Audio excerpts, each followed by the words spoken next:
All right, so welcome back to Hindsight is 50/50. This is episode 2. There's been a lot of stuff going on lately, some local, some national, but in sports news that we wanted to cover. Dad, I know that you had mentioned Clayton Kershaw had something interesting happen in baseball. I think you said he was currently pitching a no-hitter or a perfect game. Is that? Yeah. His first start of this season, and he had arm surgery in the off season. Everybody knows how good of a pitcher Clayton Kershaw is, and if you watch him pitch, his style's really unorthodox, but it's very effective. He's made a lot of money, and he's going to make a lot more. But he actually had off-season surgery, and in his first start, he's like 6 innings in, and he's got a no-no. Like a perfect game. Not a no-hitter, a perfect game. His manager goes to him and says, "How you feeling?" He says, "I got one more inning." So he goes out for the 7th, and he's still got a no-no. I mean, what do we say? There's 23 perfect games in Major League Baseball history. I mean, again, a lot more no-hitters. This is a perfect game. No base runners, no walks, no errors. It's a perfect game.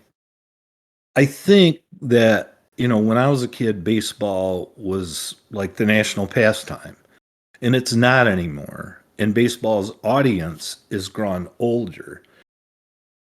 Clayton Kershaw pulled himself out after 7 innings. He said, Was he on a pitch count? He had put himself, I believe, on a pitch count of 80 to 90. And again, this is a $1 million arm who had off-season surgery, didn't even start throwing until January. They had a shortened preseason. I'm not blaming Clayton Kershaw for this. It's like it was the smart. He knows his body. He knows, what he can and can't do. But as the ORG, the old retired guy, I just, as I grow up, Johnny Unitas breaks his nose in a football game, and he basically packs his nose full of mud and keeps playing. I'm not saying that's the right thing to do. I'm not saying what Clayton Kershaw did, that was the wrong thing to do. Like I said, $1 million arm, and he knows his body. But as baseball is losing popularity, which it has to me, I can't tell you, it's been 10 or 15 years at least since I watched an entire baseball game of any kind, World Series or otherwise. And the baseball's audience is grown older and older.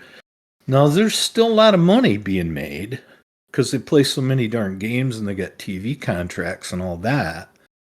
But at the same time, this was a milestone that, had he achieved it, there's a lot of young people that I think, especially if they were there, would have remembered it. Like, if you were present at that game. Now, I'll tell you this, and I can't speak for Justin Verlander. I don't know him personally, but I know somebody who does know him personally. Justin Verlander would not have come out of that game.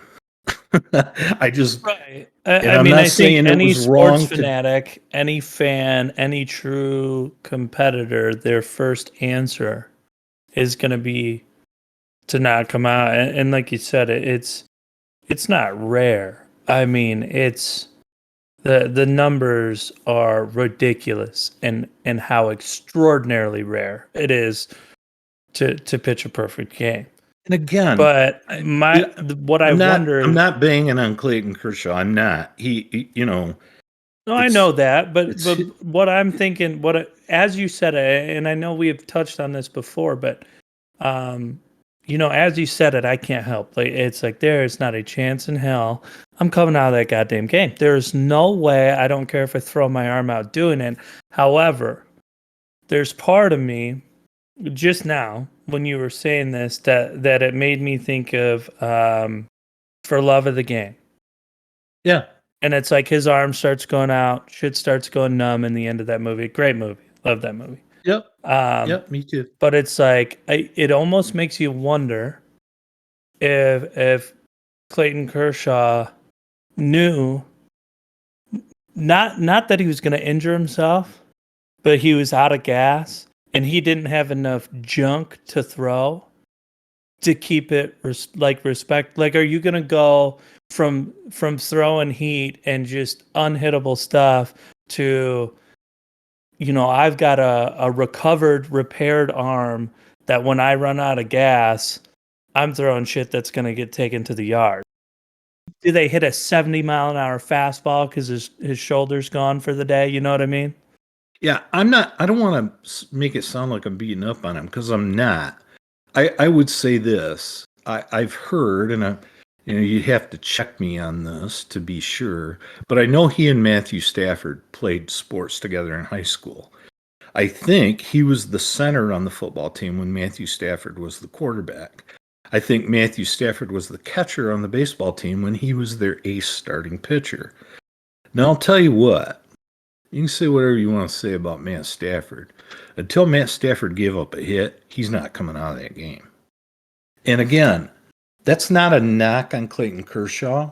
He's got $1 million arm. He still has $1 million arm.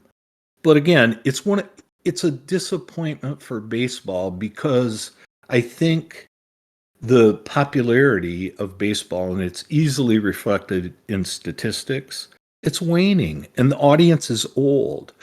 Well, and that's it. I think for the passion of the game, even if you're throwing shit, even if a middle schooler could hit it, you got to hope that for 2 innings, these guys suck. Or your field covers your ass and you just don't let it go to the yard. If somebody makes an error, if he hits a batter, if a guy gets a hit, he's out of the game. Right. He might have thrown 2 more pitches or 1, and a guy got a hit and he's done. And again, I'm not knocking. I just don't want to make it sound like. I just thought it was a loss for baseball. That's all, because baseball needs. No, and I think every fan's on the same page as you. And not just that needs it, but it's like when you have the opportunity to do something that's borderline unimaginable. Historic. It's like you don't bench yourself. Here's the thing. Regardless of that, he's a Hall of Fame pitcher.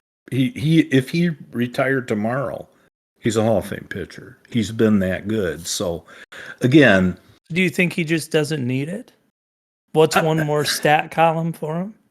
I think it was his first start of the year. It's a long season. A lot of people are picking the Dodgers to win the pennant and to be in the World Series and to win the World Series. I mean, they're loaded, and they got even more loaded in the offseason.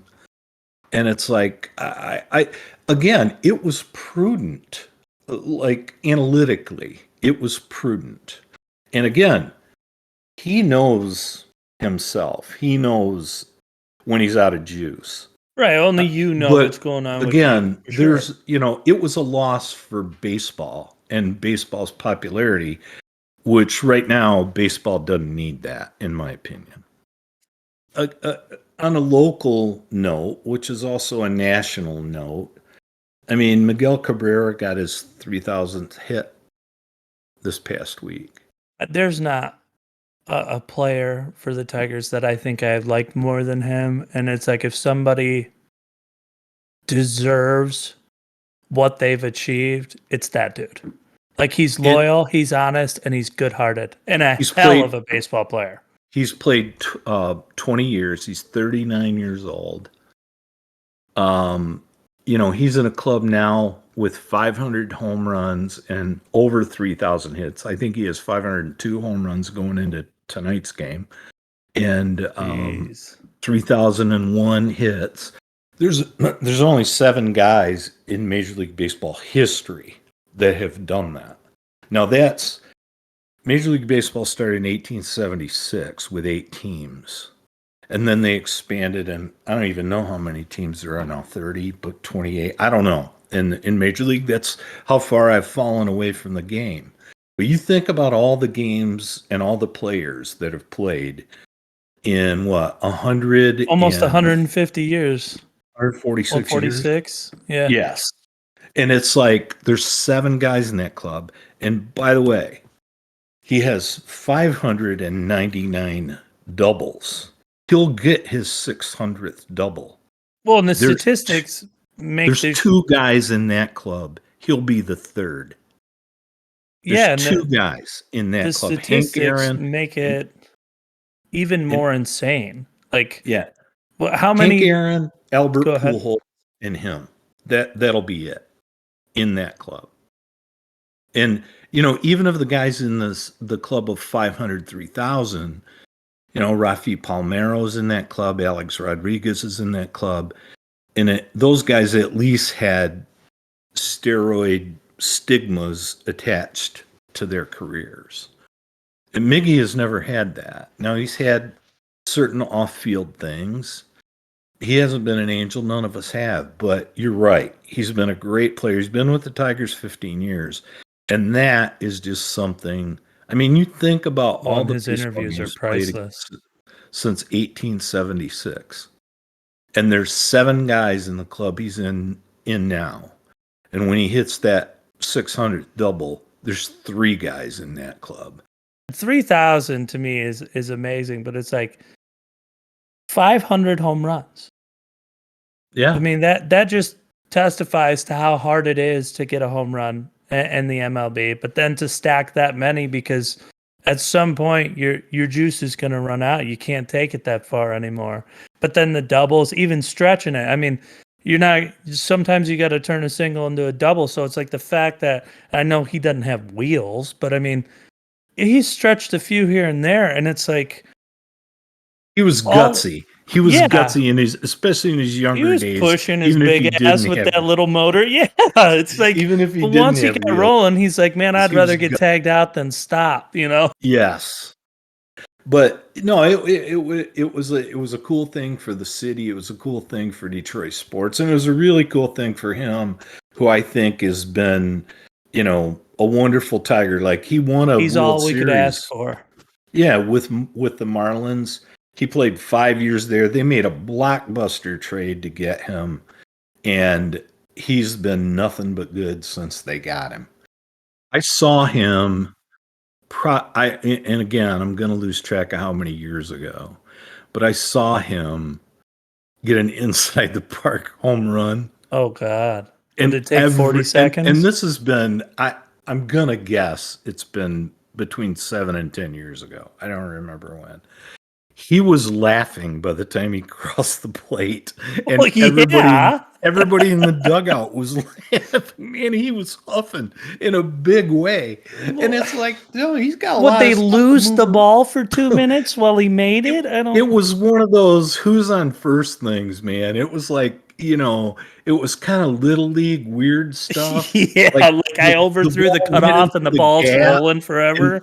And one outfielder fell down and broke his leg, and the other one had to go. Like, it was one of those weird things where the outfielder that was the farthest away from the hit ball had to go get the ball. And here's Miggy just like trucking.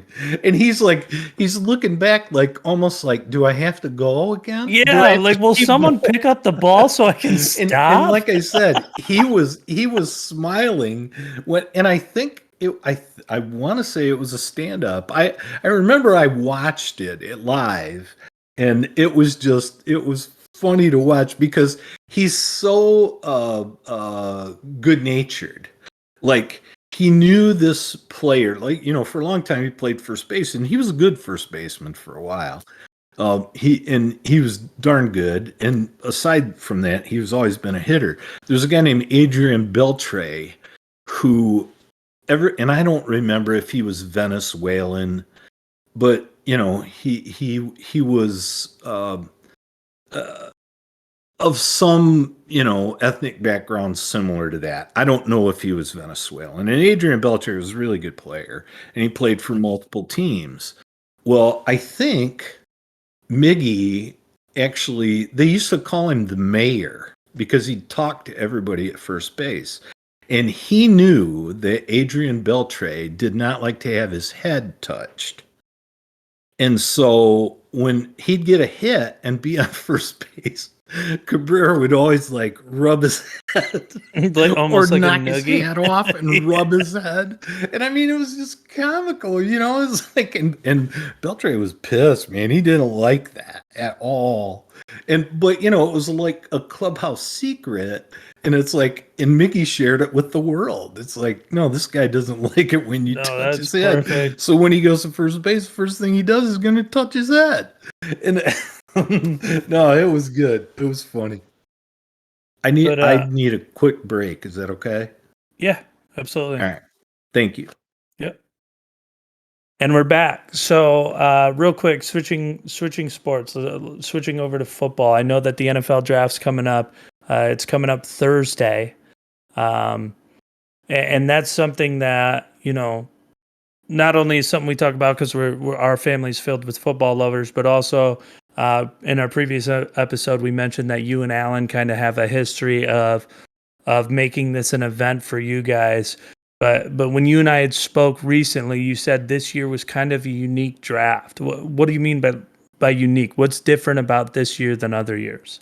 Well, you know, I told Alan last week I'm as I get older, I get draft aggravated as we get close to the draft, and like you said, it starts Thursday the 28th.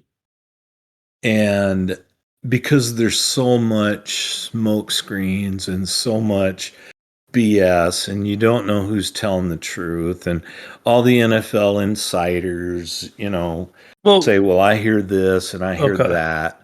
The one thing about this year's draft that I think, and again, I don't know any more than those guys. I don't say that I do. You know that Alan and I are geeky about it, and we have been for a long time. And you know, it's like to the point where it's, you know, it's a little bit embarrassing, but I still love it.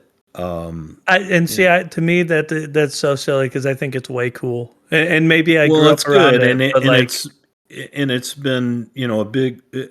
I don't want to say it's been a big part of our friendship, but it because we'd have been friends without it. But you know, it's another thing that just happens to draw us close together because we're both into it. And you know, we used to have all of the, you know, when you didn't have the internet, you bought Pro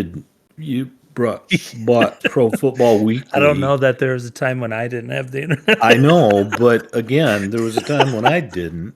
And then, you know, now that you have internet, you can look at all these sites. But anyway, you know, I was draft aggravated. I told him that because it's just, you know, there's and I'm not, they're doing the right thing. It's like, I wouldn't play my hand. But the big thing that I see this year is that there's a lot of good prospects in this draft. There's no clear cut number one. I don't think there is. I mean, there's a lot of people that say Aiden Hutchinson's number one. I don't think Jacksonville's going to take him. I heard they were trying to trade their pick. Oh, everybody at the top's trying to trade their pick, and it's because of that. It's because of that lack of you know, the go-to guy.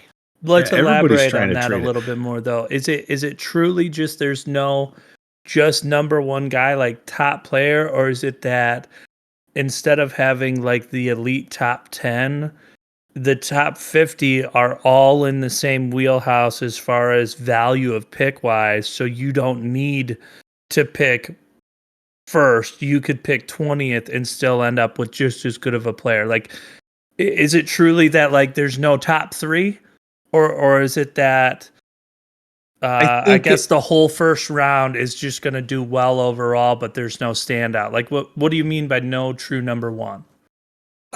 I don't think it's the top 50 are all the same guy, but I think the top 15 or 20, depending on your need, might be all the same guy. I also think that this year, like Jacksonville, usually the team picking first needs a quarterback. Well, they just drafted Trevor Lawrence. They don't need one. And in this year's draft, Sure? I'm sorry? I said they don't. Are you sure? Well, I'm not sure, but I think they're sure. Right. I know. I But was in teasing. this year's draft, the quarterbacks that are even projected to go in the first round, I I wouldn't. If I'm picking for the Lions, and the Lions have pick number 2 and pick number 32, and I wouldn't spend either one of them on a quarterback. I think Jared Goff is as good as any of those guys. And again, the Lions have 2 number ones next year. I mean, I couldn't name 5 quarterbacks that'll be in this draft, Malik and I'm not Willis. saying that I'm not saying that I pay attention to the draft as detailed as you, but I usually have a pretty good idea who the top players are, and you definitely, um, have an idea of the skill positions. And it's like this year, uh, I mean, I feel like we've been in a little bit of a quarterback drought, anyways, including Trevor Lawrence, in my opinion, but. Uh, this year, it's like there's not even that name that's overhyped. I Here's the I just weird don't part about know. that, though. When you watch the draft as much as I have, it gets weird on draft day about quarterbacks. I saw Christian Ponder go in the first round, and I can't remember if he went 10 or 12, but it was ridiculously high. And he's a very nice looking guy, and he's married to some lady who works on Fox who's really hot. But he's not in the league anymore.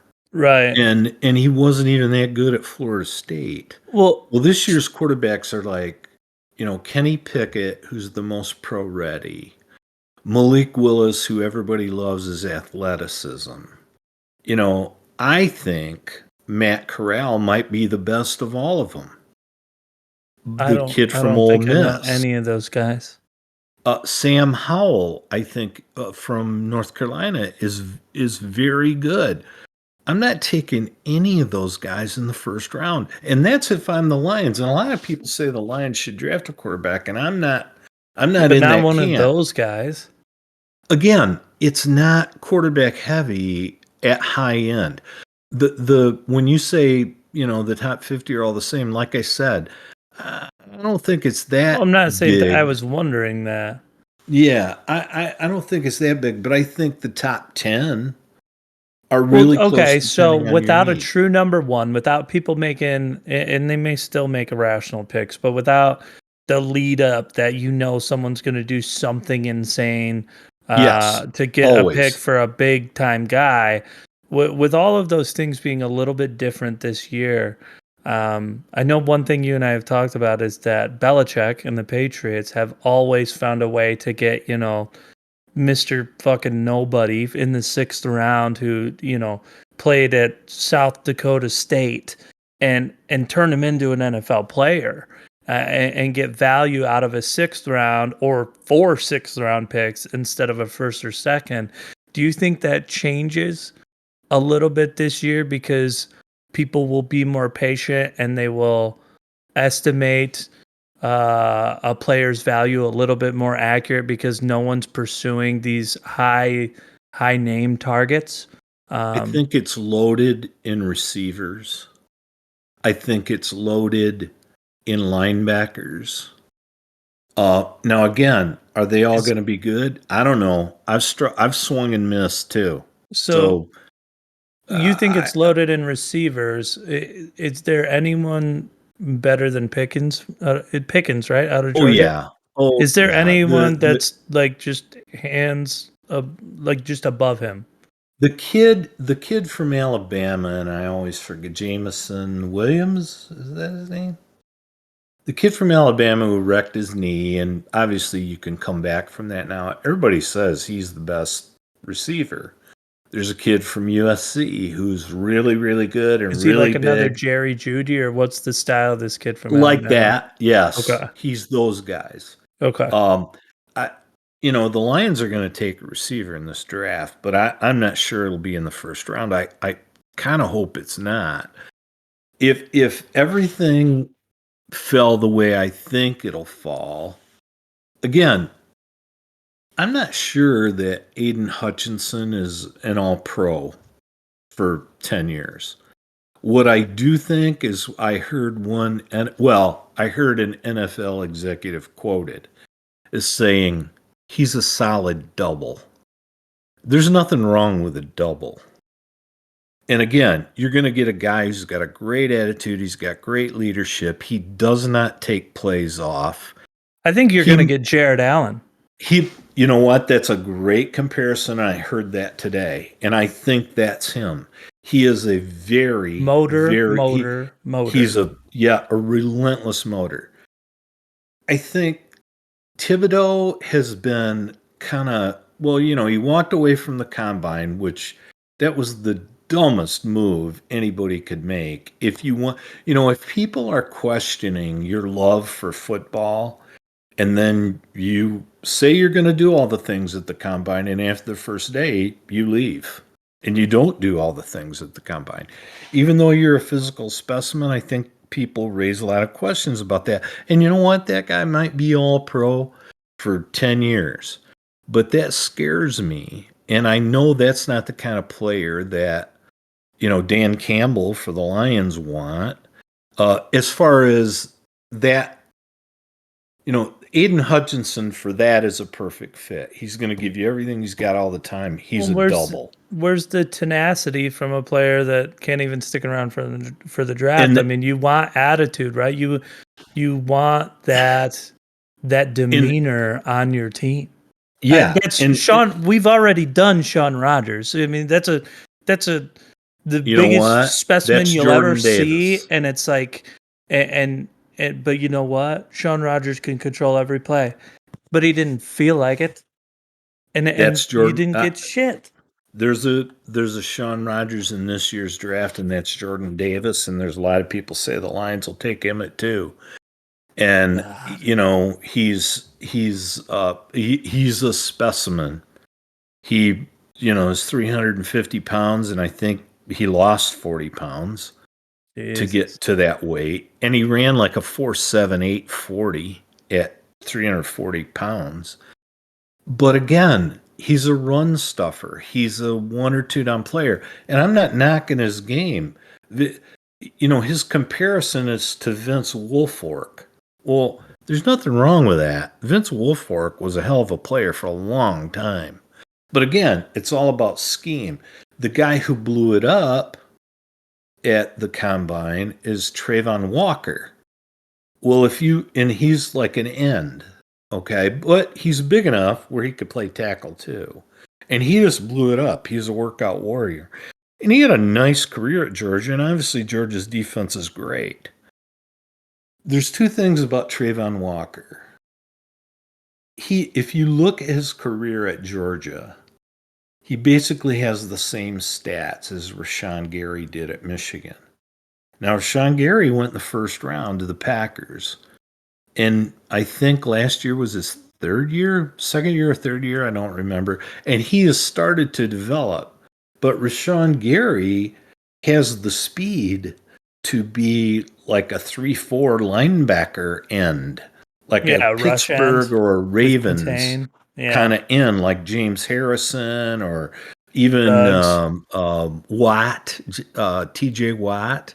Even Boy, that's him, a different kind of speed, though. Yeah, T.J. Watt is fast as hell. Rashawn Gary, now Trayvon Walker was never asked to play coverage. Plus, Alan and I have this theory. You look at Georgia's defense, and they were epic. They were very, very good. There's like 5 guys on that defense that'll probably get drafted in the first 2 rounds. There's Lewis Seen, there's Jordan Davis, there's both Walkers, Trayvon and Quay, and there's Nakobe Dean. And Nakobe Dean's a hammer, and he's side-to-side speed. He's a little short for NFL linebackers, but 6 foot to me is not short. I mean, is he another Devin White? I mean, there's no way he's that fast. He's not side to side. Is that his play style? He's not that in coverage. He isn't. Okay. But he's that in sideline to sideline speed. He is that. But okay, Alan and I have this theory, and in the simplest example I can say is like you look at Michigan this year. You had Aiden Hutchin play on one side and David Ajabo play on the other end. They both had great years, and Ajabo unfortunately ruptured his Achilles at his workout. But a lot of people still think he'll go in the first round. I Yeah, but don't what's know he if doing David without Aiden? Ajabo is that good, Right. or if he was that good because of Aiden Hutchinson being that good. Right. Do we slide protection over to the left because Aiden's left, and now all of a sudden we're short sighted on the right, and then Ajabo gets a sack, and his numbers look just as good at the end of the year. And with Georgia, you got a handful of those guys. Now, I'm not saying they're not all good. Like, I love Lewis Seen. I think the Lions should draft him. I hope they can get him at 32 or 34. I'd love if they got Nakobe Dean at 32 or 34. We need linebackers. And that guy's a hammer. Well, and that's, And I think, go ahead. Sorry. Roquan Smith, who played at Georgia, who now plays with the Bears, that's who Nakobe Dean is to me. He's Roquan Smith. I And think, Roquan Smith is a hammer. I think a lot of, in particular, SEC defenses do this. And I think, I'm not trying to shit on any one position group, but I think a lot of defensive linemen, especially, benefit from the play style, but also can like have false numbers or garner too much hype that they didn't necessarily earn because the next guy's there. It's like when you have corners that can play for 15 to 20 yards, safeties that can squeeze, and rangy linebackers. As long as you got some big boys on the line, they can create this wall where when there's nowhere to go, they eventually get home, or you got to run straight into them. And I feel like a lot of SEC defenses do that, and it makes these D tackles and sometimes even DNs with their speed rush or their rip and swim. It's like they'll look like they're all world because they're playing against the best in the SEC, and it's like, well, yeah, but that tackle or that guard's having to hold you off for 6 seconds because those goddamn linebackers are everywhere. And it's like when that's the case, I think the offensive line gets worn down more and more and more throughout the game more than they wear down the defense. And I think a lot of those defensive linemen look like studs, and then you don't hear from them in the NFL. You don't hear from them again, and it's because, I mean, when we're talking about the freak athletes that are in the secondary, but especially in the mid tier, right, in the linebackers, it's like they're so damn rangy. Or if you're running a nickel with, again, I know he wasn't SEC, but if you've got a Jabril Peppers style rover around your defense, it's like those linemen are being given extra time to get home. And with as deep as those are, reloading, every series, whether you're at Georgia or you're at Alabama or wherever it may be, I think the fact that they can sub out entire waves, you don't do that with offensive linemen. But they're doing it with their defense. So it's like you've got these guys coming in and fresh on offensive linemen that have been pushing these other beasts around, but they're not doing it for 2.5 seconds. Nobody can get open. And so it's like these are 5, 6, 7 second plays. And I think some of these defensive linemen have padded stats because I think of it like a box, right? But it's like the bottom of the box is just the line. And all we do is it's like you just hold that line and it's a wall that moves forward and eventually closes in. That's just my opinion. I think that it's very difficult to judge individual players on that Georgia defense because I think they are better as a unit. I can't, what's that saying? It's like their sum total isn't equal to their sum total Individual is, parts. yeah. And it's like, that's all I wonder. I mean, that was an epically good defense with a ton of good athletes on it. But like you said, and they're playing in college, and they're playing in what I think's the best conference in college Absolutely. every week. But again, the comparison I was reading the other day, it's like the comparison for Jordan Davis is Vince Wilfork. Well, a lot of people would say, "Man, I'd love Vince Wilfork." Guess what? So would I. I mean, If I I'll was take playing, Vince or Haloti Nada over Sean Rogers. I I'll think they play. played more. But here's the deal. And Jordan Davis did this at Georgia. They had to basically, they had to do a lot of extraordinary things to get him to cut weight to get down to 340. And Right. he is a hellacious athlete. I'm not sure again, at 32, I wouldn't blink. I'd take that. Even at 20, I'd probably take that. But at 2, I'm not doing that.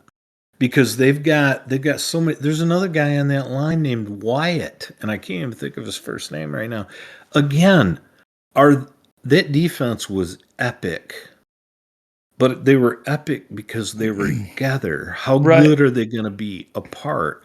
And Trayvon Walker, a lot of people had the Lions taking him for a long time. And again, he's a workout warrior. He blew up the combine. Guess what? Lots of guys did.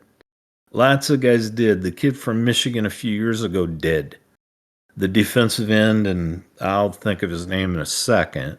But he went in the first round of the Cowboys. I don't even think he's in the league anymore.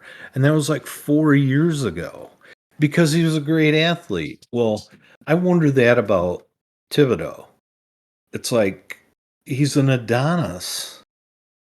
And I don't know everything these guys know. I haven't interviewed him personally.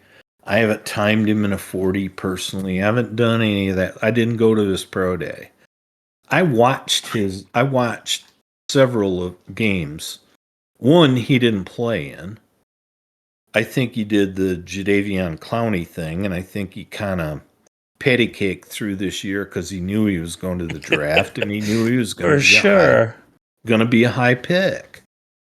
But he didn't stand out to me. I think You COVID know, took a lot of players' work ethic too.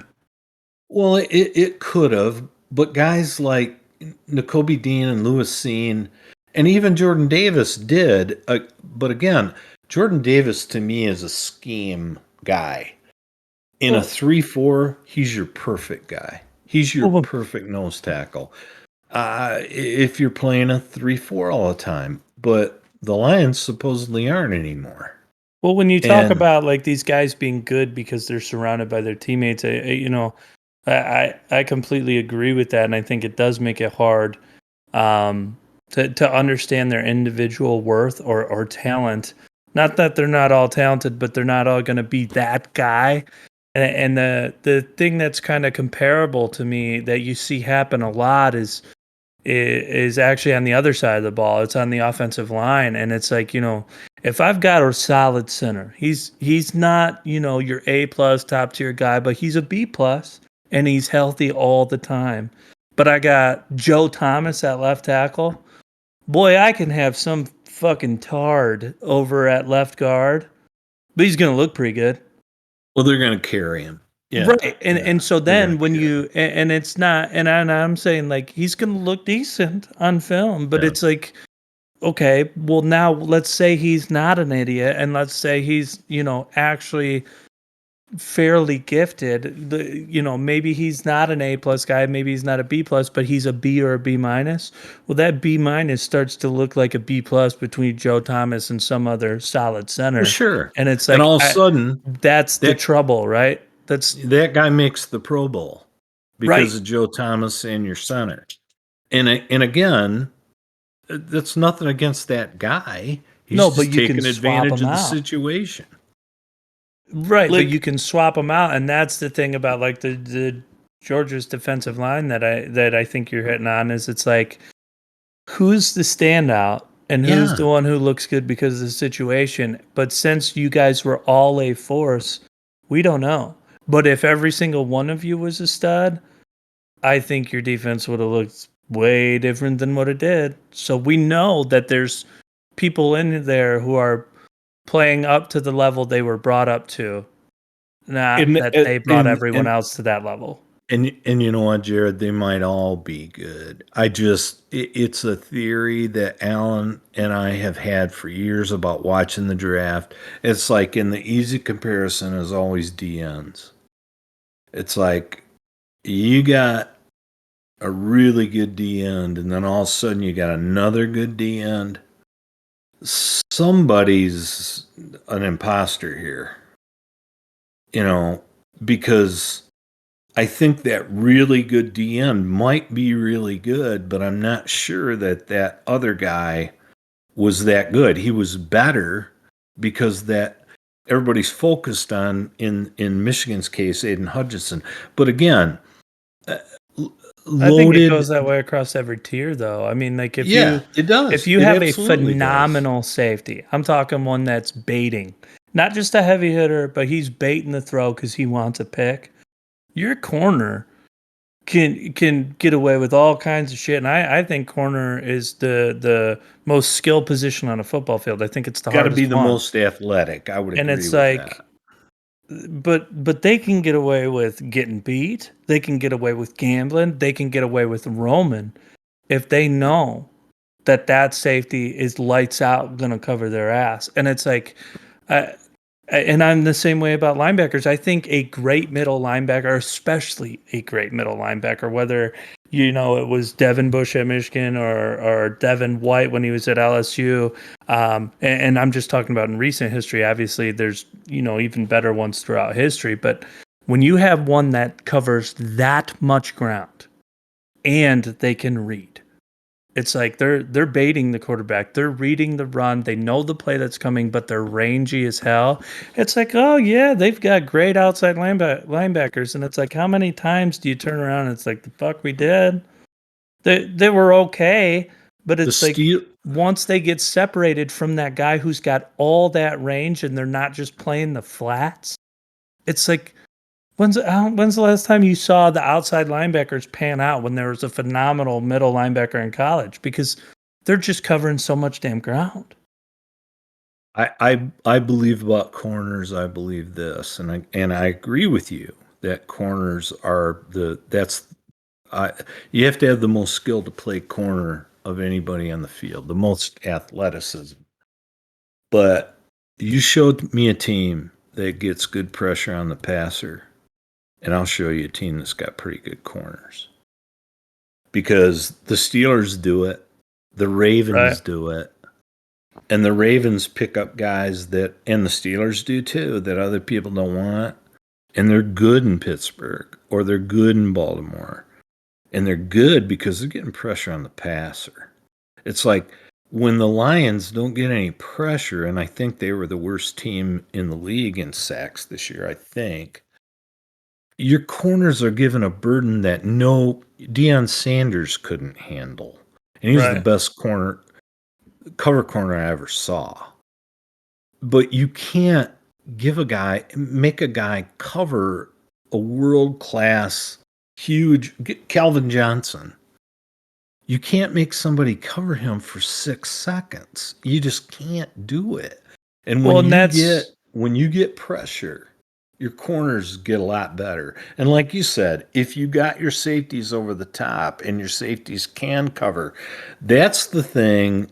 well, that's the And L1 Ravens. I mean, when you got but decent corners, but Ed Reed's over top you, it's like, fucking you bring the house. you Send them. said that, and they had Terrell Suggs bringing a house Right. amongst And others. I mean, Ray Lewis is no slouch either, No, no, like, no, no.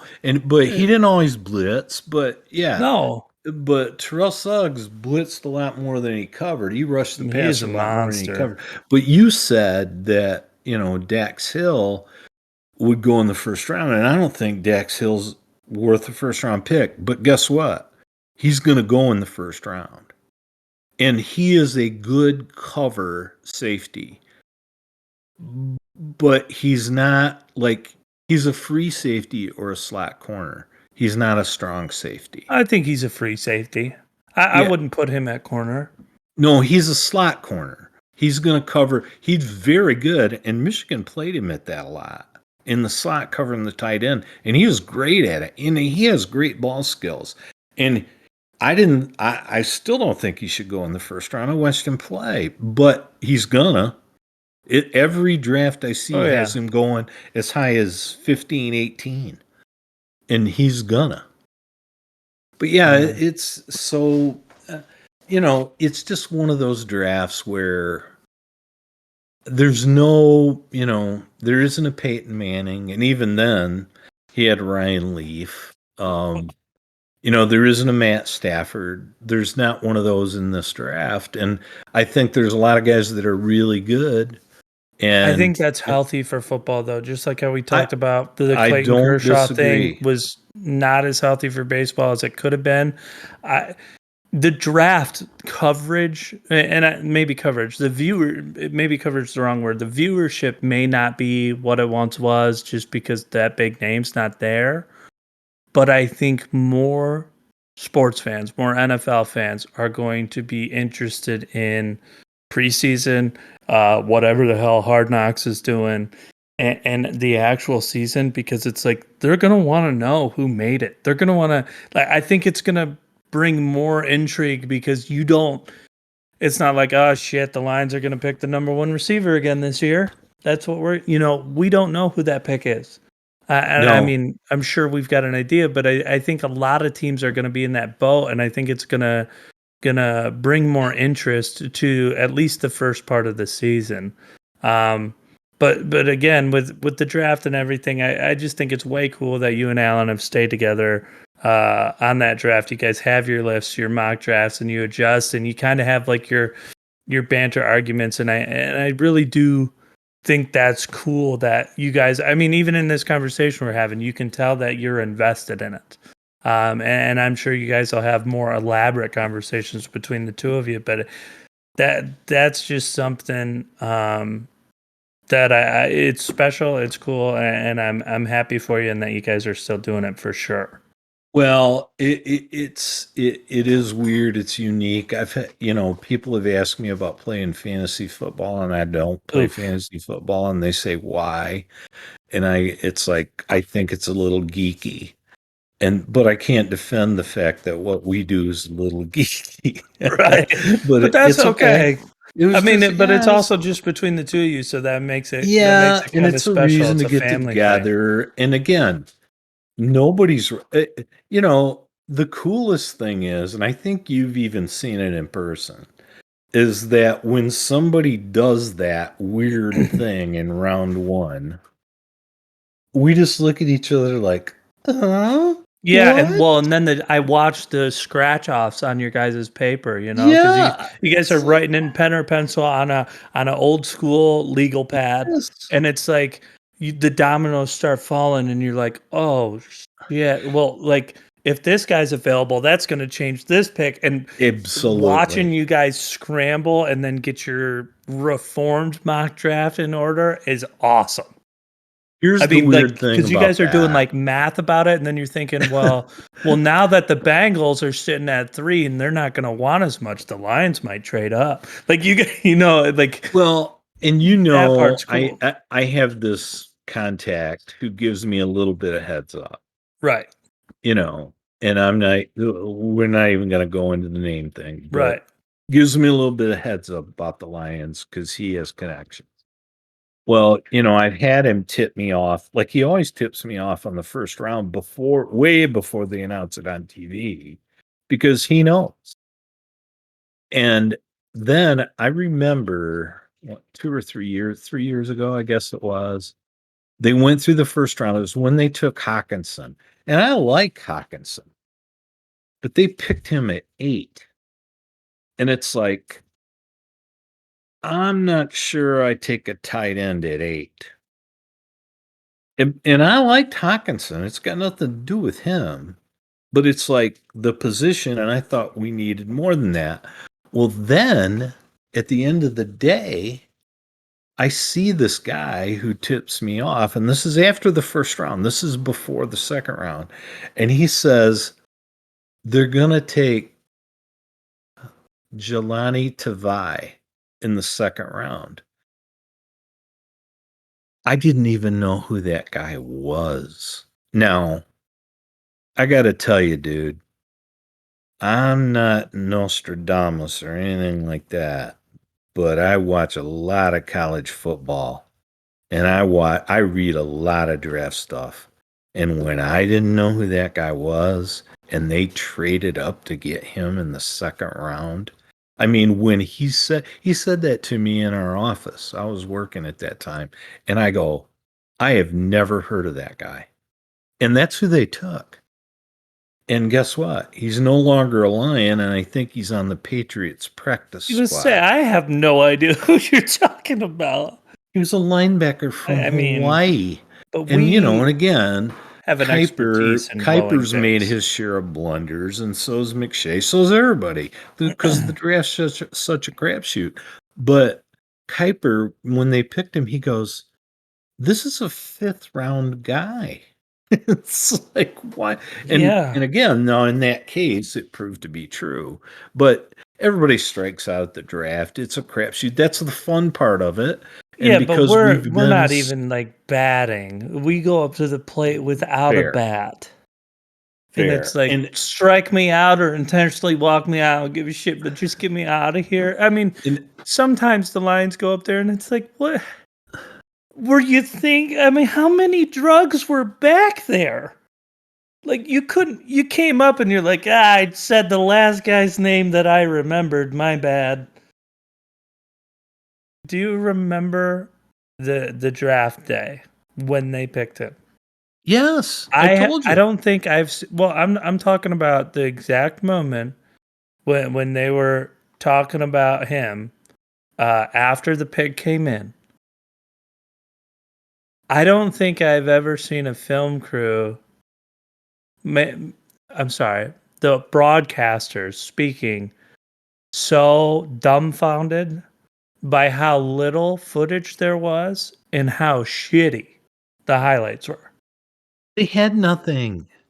It was like eight How did you millimeter find his film. name? I know. Well, again, dude, I knew they were picking him before the second round started. I looked at my friend and I just go, dude, I don't know that guy, and if I don't know that guy, I'm a draft geek, and I don't know that guy.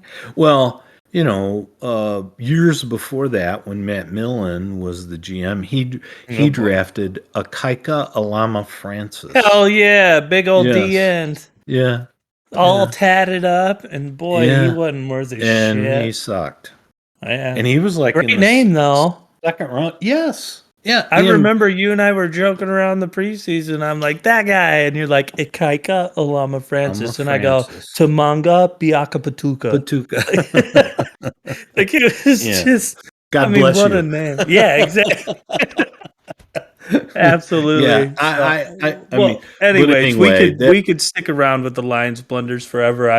I think we do need to move on from the draft, but that's I, fair. I agree with That's you. fair. They have a hell of a history, but But again, the point being, this year's draft should be really interesting. Everybody wants to trade yeah, down. I don't think I'm there's a clear excited to see number how we fuck one. it up. Yeah, well, you know what? I like this regime. I don't think they will, and I got my If fingers we get crossed. a receiver, I hope we get Pickens. I think he can have. Again, you gotta you I as thought you hated politely him. no, I didn't say that. I think he's an incredible athlete. I just think he's going to end up in prison. Well, So if okay, you can keep that's the fair. off-field things in order, I think maybe Think even Detroit's a good slight. place to do that? I really do. I think his attitude will fit well, similar to Ndamukong Suh's, because we will put up with enough shit that he might actually have enough second chances to get through it. But All right, I, I don't but want to bore our listeners with all our no, I'm just lion saying, I stuff think like he you could said. have like the attitude of Randall L with a little bit of the physicality of Bolton. And we know that he's got skills. Anquan Bolton was like one of the highest recruited quarterbacks in the country at Florida State. And he switched to wide receiver in his sophomore or maybe his sophomore year because he wasn't playing. because they were loaded at QB. Yeah. And I mean, that guy made himself into a receiver, and I And get was him. physical as And hell. he was damn good for a long. He was good with the Lions, and he was in his early 30s, and he was still good. Yeah. I But think if you anyway, can keep him on track, you can get I mean, I think he's probably more athletic, but I think you can get that out of Pickens. soft tissue injuries always worry me, and That's he's had fair. a bunch of them. But with other sports, Yeah, coming up for our family specifically, yes, we have the Manchester Golf Outing, yeah, we which do. is an amazing shit show of what rednecks can do with a little bit of money and a lot of bit of beer and a golf course And very little golf skill. and very short shorts. There's always going to be 10 dudes shirtless in Awful. Daisy Dukes with It's beer all over awful. them.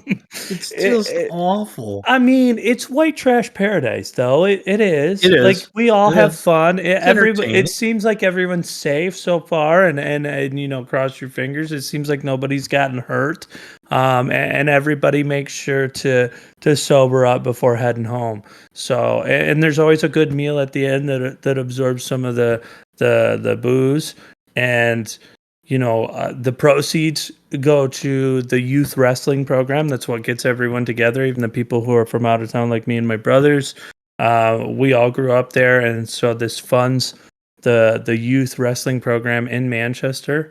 They have fun raffles there. They, you know, the husbands and wives that come along every year, they're always a blast. It's good to see old friends and family. Coach Valchek is one of a kind for sure, although he's a Buckeye fan and will, you know, have Yeah, to we bear hold that his sin with against him, that but that's later. But okay. Other than other than that, that, he's he's a way pretty cool. good guy. Yeah, he's way And he's cool. done wonderful things in our town. Oh, that But and that wrestling program. And again, for people that don't know, Manchester's a small town, man. But itty this bitty. wrestling program, it's like you do not mess with them. Well, and They're serious. They just to are kind of very give an serious. idea how small, I remember when I moved in with Melissa, she lived in a more urban area than we did, obviously.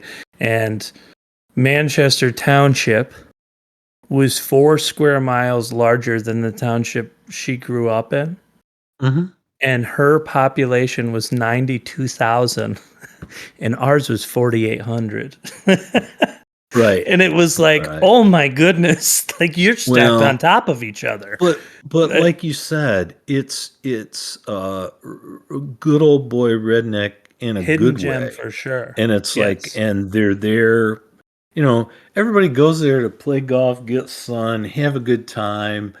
It's a good And cause, and it works. I mean, I saw every this the year it other works without a day. doubt. I saw this in the paper, the local paper, which now is called the Manchester Mirror, I think. It's like Okay. they've won like 12 conference titles in a row. And I think they've won half that many district titles in a row. I mean, like you said, our wrestling team and Coach Velchek, you don't mess with that, man. This No, and how guy's many state champs have we had too? I he's mean, it's incredible. tons. And he is a local icon, and he's there, And he and should be. he's always got a smile on his face, and he's always got a big barrel chested hug. And no, it is a good Well, I time. mean, he's built like Donkey Kong. I And, mean, and it's like it's another excuse to get the half ton of fun together.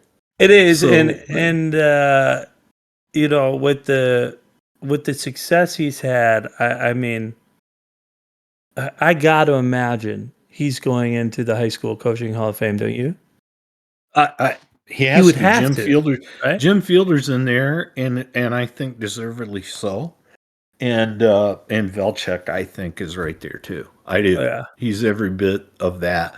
But yeah, the outing is fantastic. And again, Did we talk about they have ton of fun? No, I we mean, didn't. So that you came up with the name, so I will let you kind of share the reason behind it. we're all like it's me and you and your two brothers, and none of us are little. So No, you add up our weight we don't know from what XL even looks like. no, not XL. Is you got to put at least a 2 in front Yeah, of it, and there's for we're in most the of us, there's a Midwest size 3. range. It starts at double X and ends at And not 4X. as an adult, there's not. But I don't know. It came to me one day, and I said, it's a half ton of fun. And your brother Joe went and had T-shirts printed. And Yep. then I went and had shirts made the next year that were a different color, and I think then we they got to just get had back to that too. HTOF, like alcohol, tobacco, and firearms. It was Yeah. which I thought was cool, and had our Well, initials on the front. yeah, and we had the ones had like individual words on the back, right? So we had Yeah, like half ton of fun when we stood in no, order and it took a picture. said half ton of fun on the back on all of them, but it said half on one, ton on Of one, course, Joe got of of. on another, and on the lapel or Oh, on the good. pocket, and Joe got of, Yeah. Well, why not, and he was right? pissed. So deserving. So half ton of fun, but We no, got to and get back to that too. I mean, we had cool shirts last year, but we got to get back to the half ton of fun. That's just who we are, and being able to sponsor a hole, which a lot of people do for part of the proceeds. When we get to take a picture next to the little sign they make for the half ton of fun, we all got our shirts. Everybody loves that, and we're always having a good time. We got to get back to that. That's a Well, lot of last year fun. we did the Regulators Mount Up, which I thought were great, and then we did the wildest shorts that That you could find. And I anybody had could matching find, hat, and you did, and you which had was it was like that Jackie fantastic. Stewart British racing hat that I was Argyle black and yellow that well, matched yeah, the it shorts. was checked like a checkered flag, but it was instead of like caution signs and wet floor signs, it was like different stages of my swing as I'm getting drunk, which I just thought was awesome. And it even came But with like a ball marker and stuff. no, it's a great time. Not we as a foursome, but we as an outing take over the course for a day, and Well, it's God, for a they good crammed. cause, and it's always good, and there's and just watching what happens to other people, and then what happens to Yeah. us. I remember one year I holed a ball from about 100 yards with a wedge. And I mean, you'd have thought we won the Super Bowl. And I Yes, we think did. somebody fell down during the high fives. I'm not sure. I remember drinking the Jello shots, which I butchered and was not very good. And it was a That was very funny. slurping sound. Yeah, get in there. Get after it a little bit. Yeah. You little And tongue then, happy. and Joe, who's, he's, Oh God. we all love him, but he wears his emotions on his sleeve, whether that's good or bad, and he does all the time. And Whether he's, it's true or false, he well, tells the that's best fair. stories too. There's some of that, and I'm not. You gotta help me if I'm getting this wrong, but I think we were on one of the last holes, and that was even at the cam outing, or was it at Devil's Lake I at thought the it was mansion? at Devil's Lake, and I thought we were like um either on the money hole or the hole where you hit up to the clubhouse. So you're looking at the Yeah. clubhouse. Yes. Yes. Yeah. That's fair. And we were getting ready to putt. We're getting ready to putt, and no, no, when it happened, no, I remember this. I remember this part. It's best ball, and we're a wedge away. Because I remember this part, and Joe says his famous line, "This is the hole where Kenny blanked us." right? But not that calmly at all. No, I mean, he was still mad excited, over and he he something was that reliving happened the moment and goes, and this is where Kenny fucked us. Like, he didn't hold back. The whole No. course knew that Oh, Kenny absolutely. got aggressive. And it was something where I don't even know what happened. I wasn't there, but he was talking about a friend named Kenny, and something had happened in the previous year where he either missed a short putt or made a long putt, and it caused them not to be in a playoff. And because he wasn't on Joe's team, so he must have made a long putt, right? But when Joe let can't that remember. out, and I mean, it was I like thought he out was of on the. Joe's team and he missed. Oh, okay. So it must have been like a But it was 2 or like 3 footer. like a tap in. Yes, Like, yeah, a and he missed gimme, it. and he missed it, and everybody was like, "Oh my god!" And so they didn't get to part of the No, money or but whatever, that's which isn't a right where he lot, but fucked us. that's what you play for. But I will never forget this. When Joe said that, we were like a wedge away. And it's like out of the blue, he said, "This is the hole where Kenny us." And I mean, I fell down on the ground on my Oh knees. god, I I thought I was gonna piss looked, myself.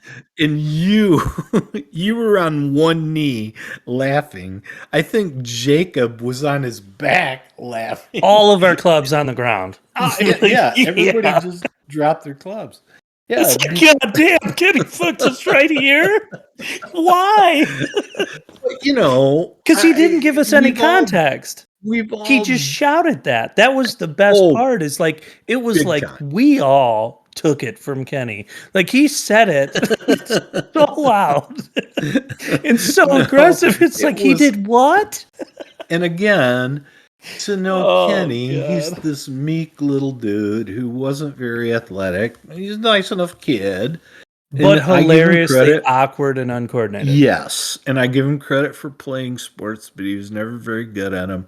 But the fact that Joe was still harboring that and then just like blurted it And to out. say it about one of the most kind-hearted individuals you'll ever meet, too. I mean, Absolutely. Kenny has never hurt a fly.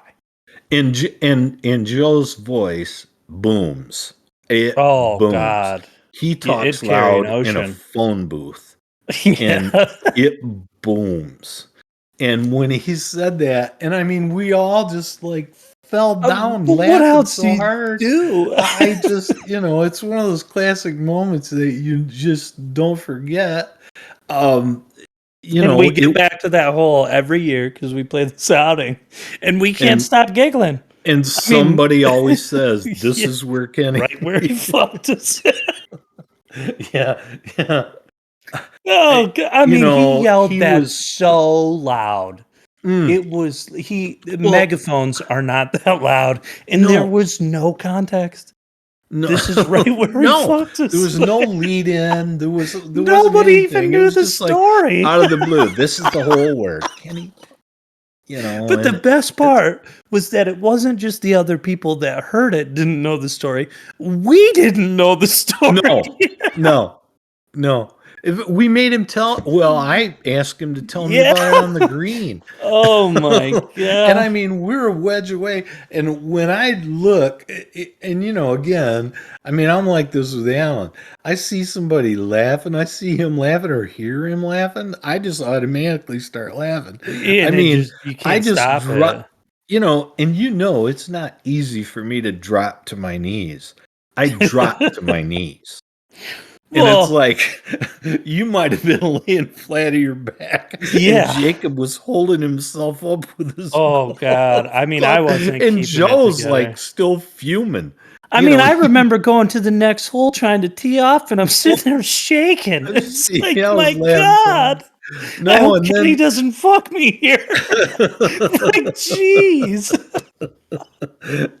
Well, and he's always got a good story because of those emotions, and it's well, always and so ramped again, up. and So because he's not afraid to embellish his story no, either, he's and the God best of love the him. fabricators for and sure. and and that's okay, but But you know what, again, He wears his emotions on his sleeve, and that's good or bad. Well, and that's that. I think that's the part that I love about golfing with Joe specifically. I mean, all of us can have a good time, but especially the more he drinks and the filter comes off, it's like you're gonna hear something, and it's either gonna be outlandish, exaggerated, or it could be both of those. But even if it's 100% true, it's going to be in such a context at such a volume that you're going to laugh your ass off. And that, I mean, and it doesn't matter what you're doing or where you're at or what the outing, it doesn't even have to be that one. I mean, you and I have talked about it in the past. At my bachelor party. Oh, With the goose. I mean, oh my God. That I still will tell Melissa about that story. And I can't help but laugh. But I mean, if I'm being honest, you're a better storyteller. I think for our audience sake, you should share the but one. I mean, he's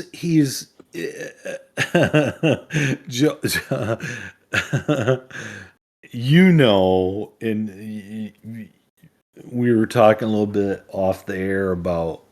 I mean, I think my vocabulary is pretty good, and and and everybody, all you guys know that, and right, and it's kind of a Sawyer trait that if you misspeak or misuse a word, then somebody's going to jump on you over it, and that goes. And you're not going to live it down. Yeah, for not just you guys, but for my siblings and especially my brother. And so if you misuse a word or use the wrong word, it's like, and it's going to hang with you. It's like, I'm right, you're long. My towel grummied. The towel grummied. Grandma. All those things.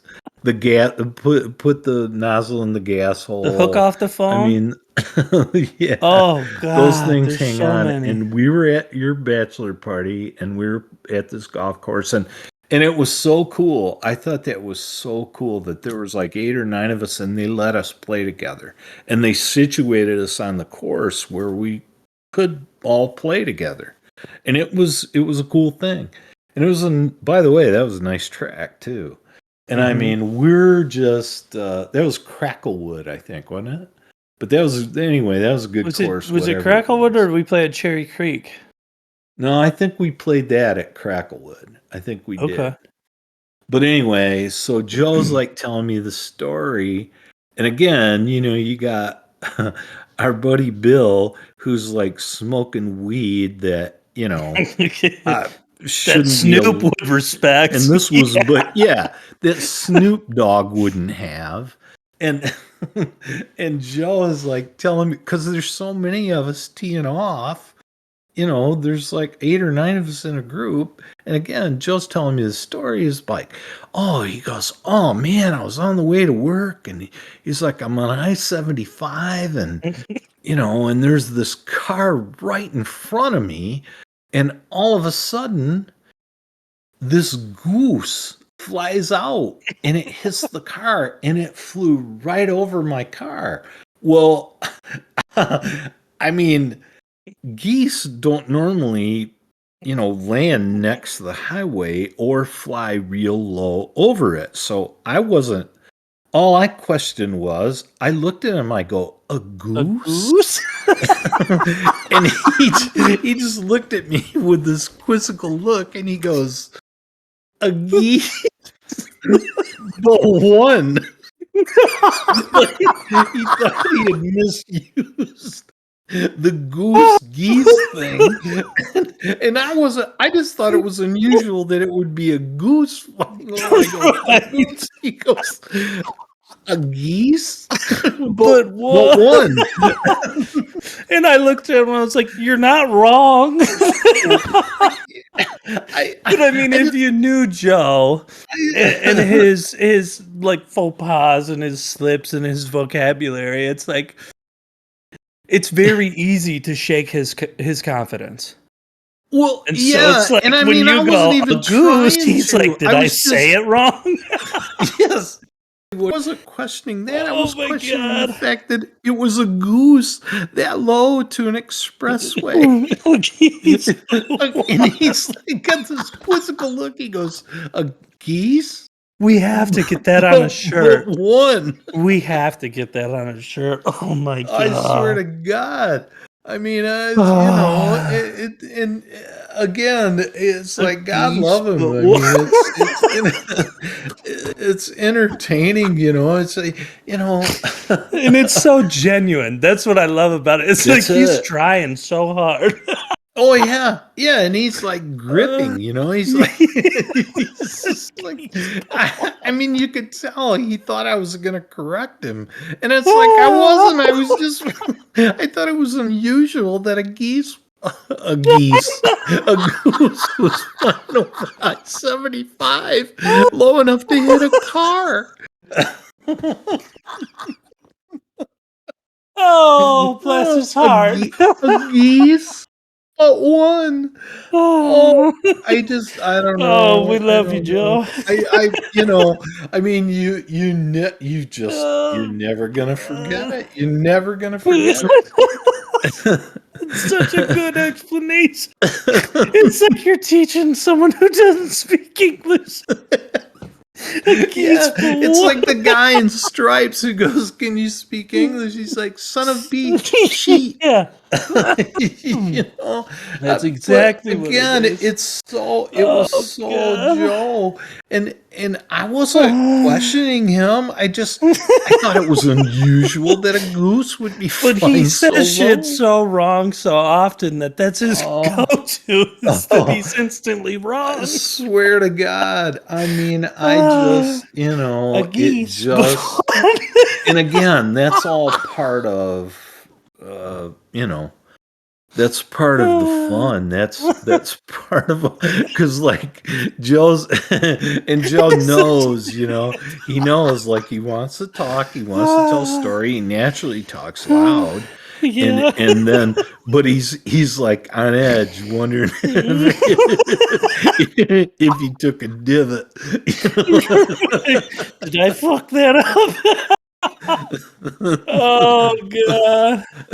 No, Oh, it's just so and I love it's him so much, and I it's so know. innocent. I That's do what's. too. And you know Oh, what?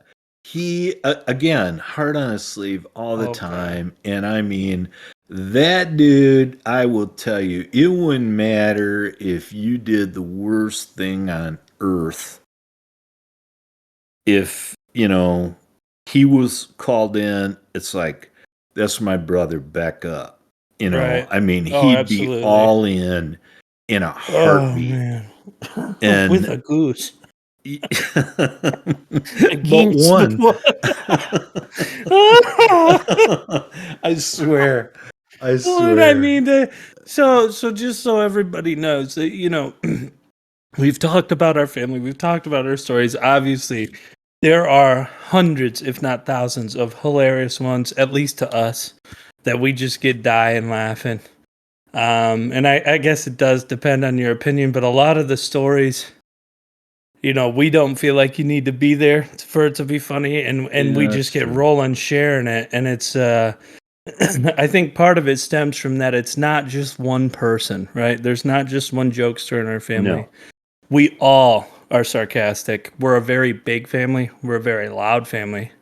And this all, at least in my opinion, stemmed from Sawyer family Sundays. So Yeah. kind of like the background growing up for all of us boys is that sometimes my mom, but always my dad, both my brothers and I went out to my dad's parents and we had Sunday family dinner.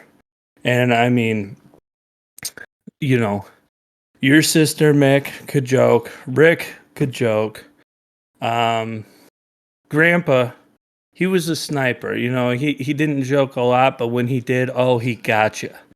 And obviously, us boys learned to joke. And when Mom would be out there, she could joke. And even your oldest sister Carol, every now and then, she could throw a good one out there. So it's like we learned, to well, at least some of us, I should say, learned to not just have a good sense of humor, but have a little bit thicker skin, but also that anything, it's fair even the game. shittiest moment can be turned into a joke, and that we can all laugh about it. And I mean, I don't know if there's any specific stories you want to share about Sawyer Sundays or not, but I mean, there's a bunch of them out there that I love, and obviously we could go on for days with them, but I mean, Well, those were some of my best I, memories. Go ahead. when I was first dating your mom before we were married, and we went out there, and my older sister, and she's now passed, but my younger sister was smart ass too, and I'm a notorious smart ass. My brother Rick is like to this day, and I love him, but he's like a nervous talking smart ass. It's like he's Right. almost has to. It's like he has to say it, you know. And Jane, your mom, we go out there, and she's doing the things that the wonderful girlfriend would do.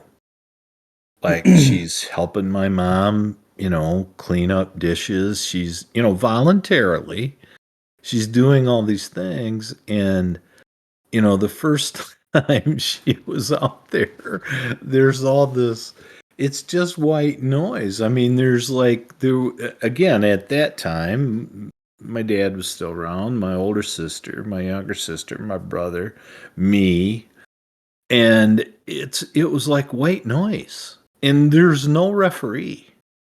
So you want to say something, you just say it. And if somebody messes up a word, like I said, or uses the wrong word, it's like there's going to be at least one person going to point that out in front of everybody else. Sometimes the And room will pause. and your yes, Like and your everybody's like, mom "Excuse me." and your mom was just like she just walked out of there going WTF. Again, she grew up in a house where everything was structured, like at my mom and dad's house. It's like there's a great big dinner, it's on the table, you go get a Help plate, yourself. if you Yep. want to, you go eat in the living room, and everybody just kind of sits around, and there could be three different conversations going on at once. And it's And crosstalk. yeah, That's the oh, biggest big one. It's not time. just loud conversations. It's like you and mom might be sitting between me and grandpa, and we'll just talk across you. It doesn't. Yes. Everybody talks across No, the no room. They don't move referee. to No, sit there is down. no, without a moderator. And Right. it's just like going on. And so that was unusual for her. The things I remember, and I remember this because of Joe. Joe would get, he would get into one of his stories, and I I don't know if he was embellishing or not, but he's like getting into his story, and by the time it was over, you didn't know that it was over, and, and my brother Rick would say, there'd be this like pause, like he was done, only he didn't say I'm done. And my brother Rick would say, great story. Yeah. Oh, he got so pissed. Oh, he'd Oh, just get livid. And so then, naturally, every time my brother would say anything, he'd say, great story, great story. Rick. Yeah. He'd take it So real personally. such a shyster. One of Oh I god. don't know if you remember this, but one of the things that I remember is and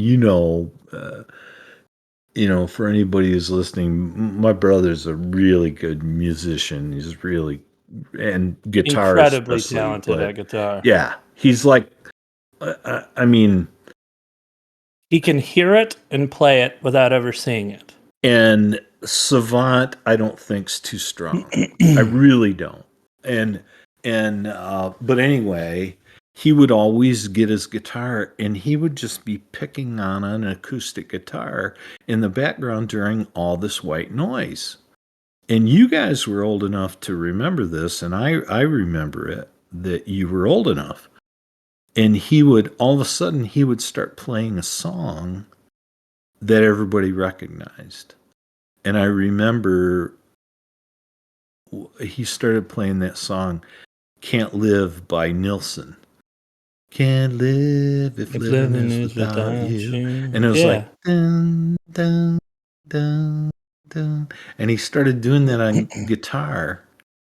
And everybody in the room started either whistling or humming or Tapping on the table. tapping on the table or doing, and they were, and we were a company, and you know what, that those were some of the, that those were cool moments. And I mean, if you had it on camera, it'd make you tear up because it was just like chaos coming into unison, and it was over yeah, the simplest little thing, but you could tell like we were a family that enjoyed each other's company. and again, there's all this white noise going on, and like you said, 3 conversations at once, but he would, and he was just playing in the background, and he was just playing because he liked to play, and he wasn't trying to drown anybody out. But all of a sudden he would start playing something, and I remember that one in particular, and it was like, and then all of a sudden everybody's, it was like on Friends when they do da da da da da da da da da, the theme for The Odd Couple with the somebody starts going, and Right. and that's how it was that day. But yeah, but again, a bunch of smartasses. By the way, my mom was, and kind of still is too. I mean, she's a lot older now, but yeah, my mom, we did. I didn't invent this. I mean, I inherited it, and my sister and my brother, they did too, and then you guys did from us. But I almost kind of felt sorry for your mom the first time she went out there because she was like, It's a lot. I just, well, it is, and see, Melissa didn't get to have that experience Not because at the full extent by any no, means. because But whenever everybody you was brought a older new and dad was girlfriend real out, sick. it was like, I mean, I've Brutal. warned you, but I'm promising you, if Brutal. I've warned you for 3 weeks, it's Brutal. louder and it's worse and it's gonna be weirder. So Well, like and the then you shit get, you see in the movie where it's awkward, that's gonna be like the introduction, and it's oh only yeah, gonna get worse. that's Because child's play. yeah, Yeah. well, and I mean, you talk about how loud we are, how big we are, and then the dynamic of it all, but it's like we also had some pretty wild personalities sitting together, and it's like, No, that's fair. there's some different shit going on each week. I say this, and I've told people this, and if you look at success in the business world, me of the 4 kids has had, I have a brother and 2 sisters. I had far more success the in professional, if you want to say real life, than anybody Formal, else, yeah. and that's just a fact. That's not, I'm not bragging. But my older sister was an ordained witch, like I said. Fuck yeah. My younger brother was, no, an ordained witch. No, man, she had the certificate, Oh, everything. yeah, I believe it. Yeah, I there was mean, an article there's in a the real local certificate. newspaper about her at the time when newspapers were printed, and that was when we Mm. lived in northern Michigan. My mom cut the newspaper article out and sent me a copy, and it was Oh about boy. her. Yeah, and then you got my younger brother who's this savant musician, and I don't want to throw that word around, but you heard him, and what he could do. I will tell you Yep. this as an example. My mother bought an accordion at a garage sale when Rick was maybe 20. She bought it at a garage sale, brought it home. He had never played an accordion in his life. He was playing tunes on it by the end of the day. And so I'm not exaggerating that. And then my youngest sister, though we have our differences, she's a published author. She's written a She's couple a very books. talented artist as well. She can Yeah. draw. And it's like, so yeah, it's like you could look at it and I got the bullshit gene. So, I don't think I got screwed, but I didn't get all that talent either. And No, and it Rick was was also a hobbyist with cars and stuff. He was always working on something. he always paid to have people work. Rick is a terrible mechanic, and he'd admit it to this day. But he was fascinated with anything with wheels, and he wanted to have all of them. That's Like I fair. remember, he had like 3 or 4 lawnmowers at one time. But again, he's just he was doing what he wanted to do. I joke I wrote a song about him one Christmas, and it was to the tune of Little Drummer Boy, and it was about he had this pole barn and he had 6 vehicles in it because he did, and they were like restoration cars in various states of repair. Like 4 or 5 of them were. But yeah, it was all good, and it was all different, and like you said, you go out to the Sawyer family for the weekend, and it's like, or for dinner on Sunday, and it's like, gird your loins because you better have thick skin or you got to Well, get insulted real fast. yeah, and then you go outside, and I mean, we had fun playing horse, all that, but it's like there's a real garden, there's a real pasture with horses, and there's a Yep. creek slash swamp with the backwoods, and it's Yep. like you you weren't coming any further into civilization by going outdoors. Like it And was, if again, this rubs you the wrong way, then it's not your lifestyle. yeah, and when I was a kid, when I grew up where my mom still lives, and when I was a kid, there weren't neighbors any. I mean, there weren't a third of the houses on that And there's road, the still whole not very road that many. there is now. I mean, there's hardly anybody there. It's like you were out there by yourself. And we were fine with it. It's like that's what you grew up in. We always had ponies and stuff when I was young. Dad had horses until you know, they all died, and he was old enough where he was, pushing 80, and he didn't buy any more.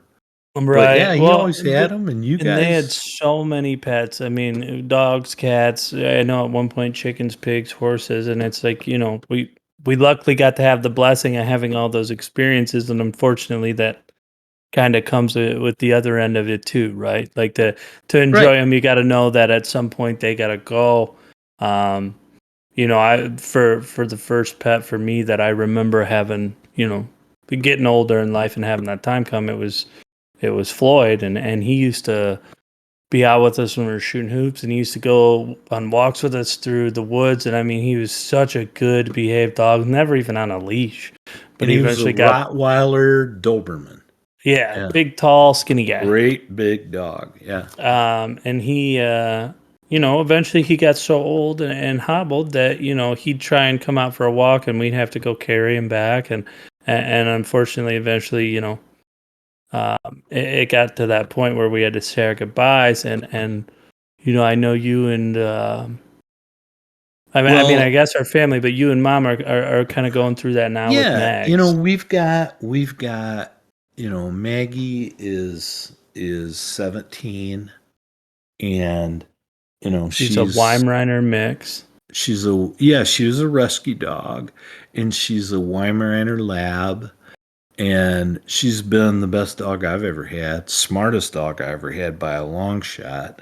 And Good we have natured, Max, who you and your mom adopted behind my back. not behind your back. Well, kind We of. mentioned it to you. You just were having a little bit of fun that day.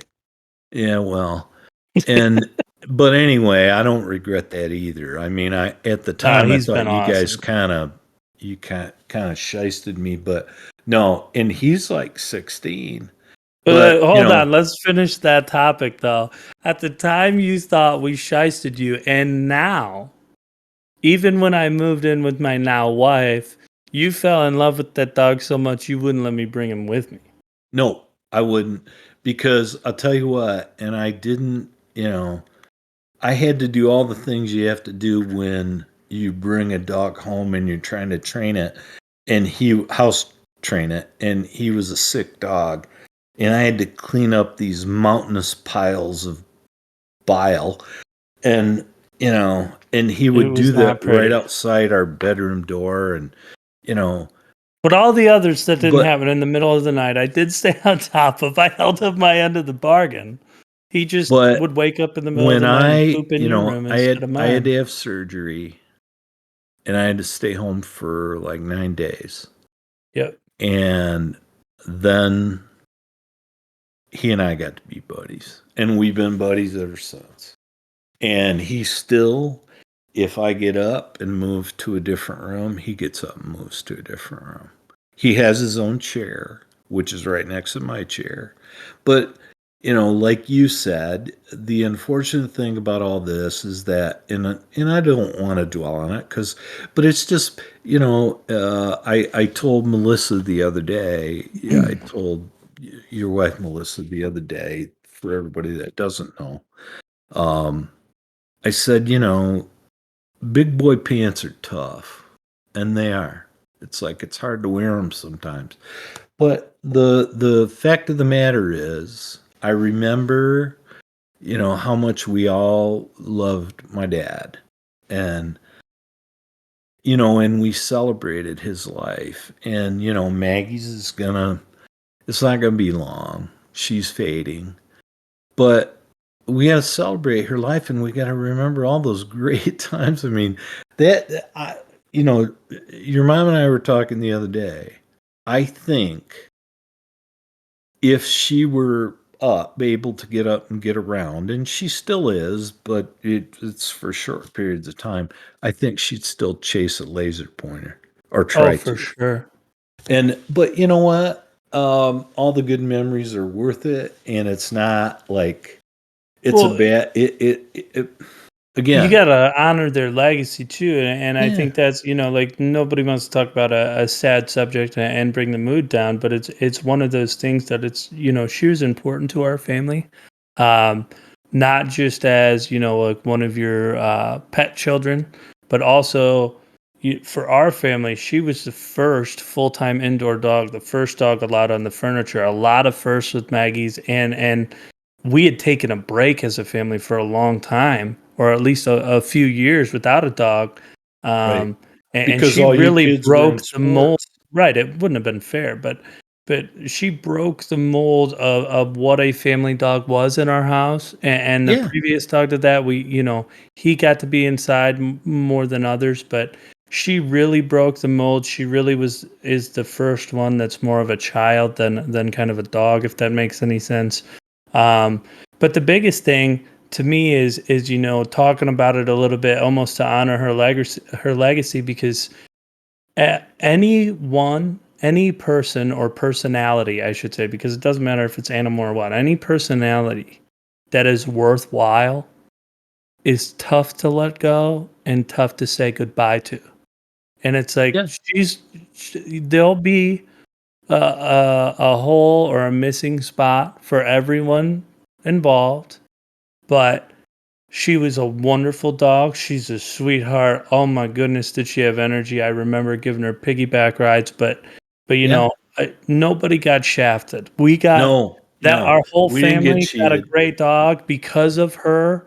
I have two dogs. Jacob has two dogs, and they're all four wonderful dogs. You guys still will have Max.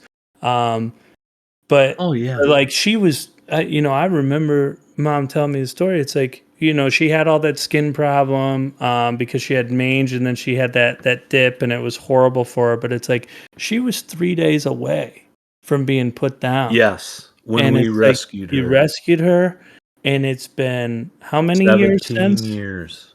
17 years, and it's like again, I don't want to sit here and No, gripe or any of that or make anyone sad, but it's like it is tough to say goodbye. We will all miss her, and if you want to say anything, obviously, please do. But um, it's pretty wonderful what we got to experience and the mark she left on our family. I told your mom the other day, it's like I can't tell you how many times I've thought about both the dogs, and they're rescue dogs, and we can't rescue every dog. And the Humane Society commercials, I've actually written the Humane Society. I've Turn it emailed them and off. said, you need to stop.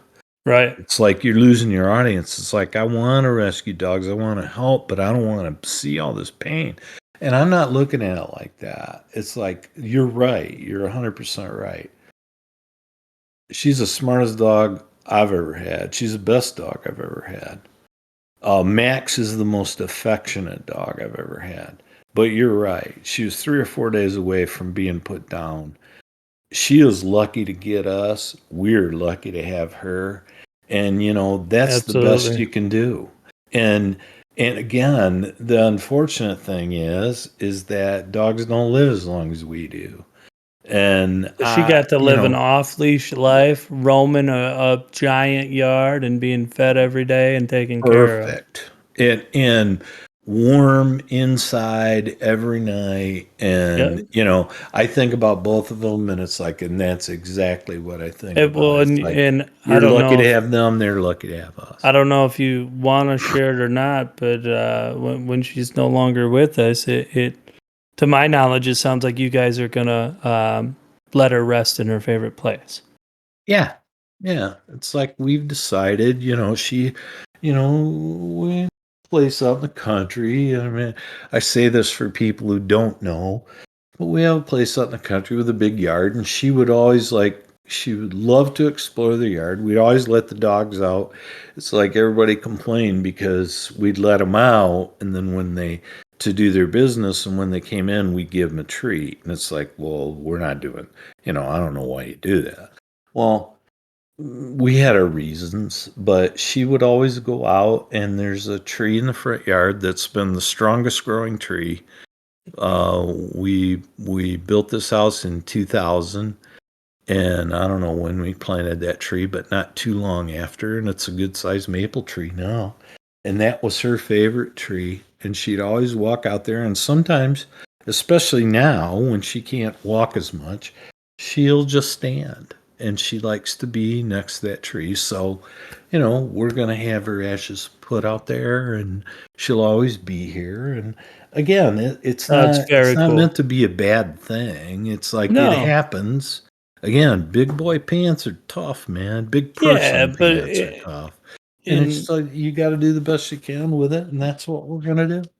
well, I and tell you again, what, with a lot of those sad stories, though, you have so many more good ones, right? yeah, and I'll tell you, the one of the coolest things to me, and I said this to your mom today.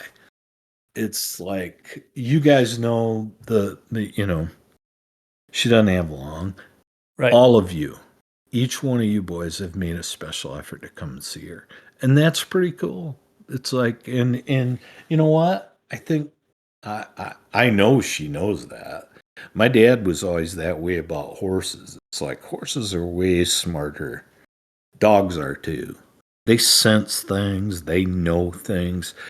Um, you know, uh, she would, when I've had various ailments over the years, and surgeries or whatever on my legs, and she would always recognize that, and she would always come over and try to, and she's not a cuddly You're dog, and she sympathetic, never really though. has been, but she'd always come over and lay on my foot or lay on my feet. And Hmm. so again, they know things, and it's, I don't, She I don't, understood people very well.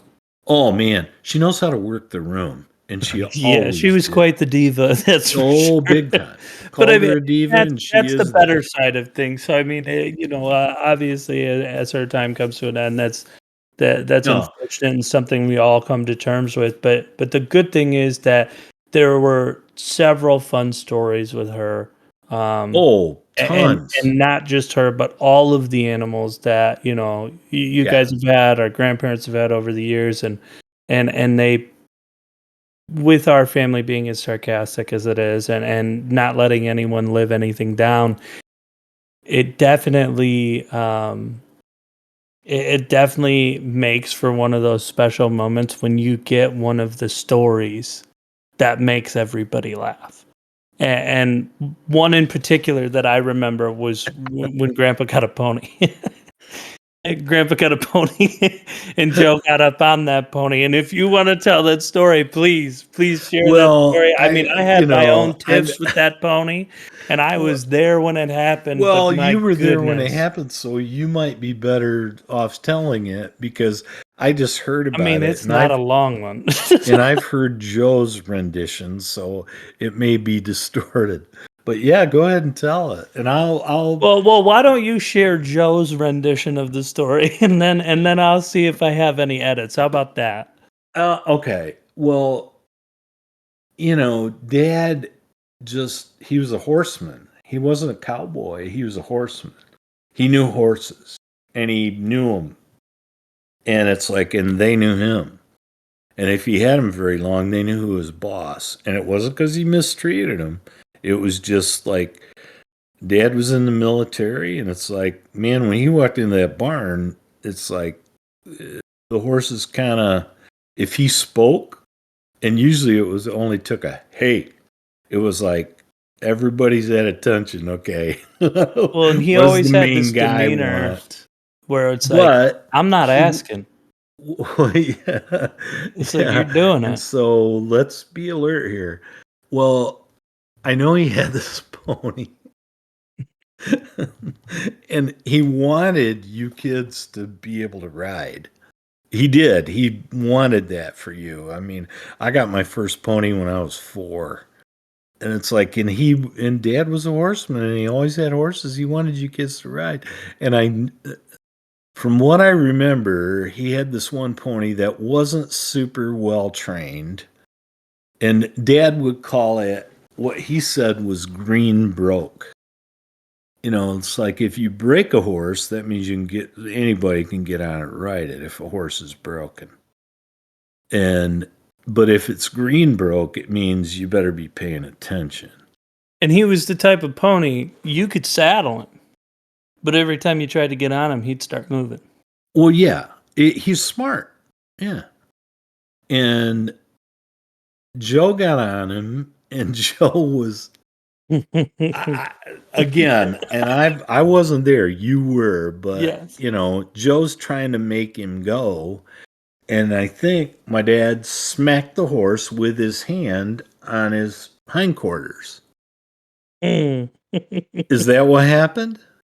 No, but I want to hear the rest of this. And so naturally, when the pony knows that my dad did it, he took off. But he didn't necessarily like Joe on his back. And so the pole barn where the horses stayed, he got real close to it and tried to rub Joe off. And did Joe bail? The way Joe tells it is that the pony ran him into the corner of the barn, and Joe fell off.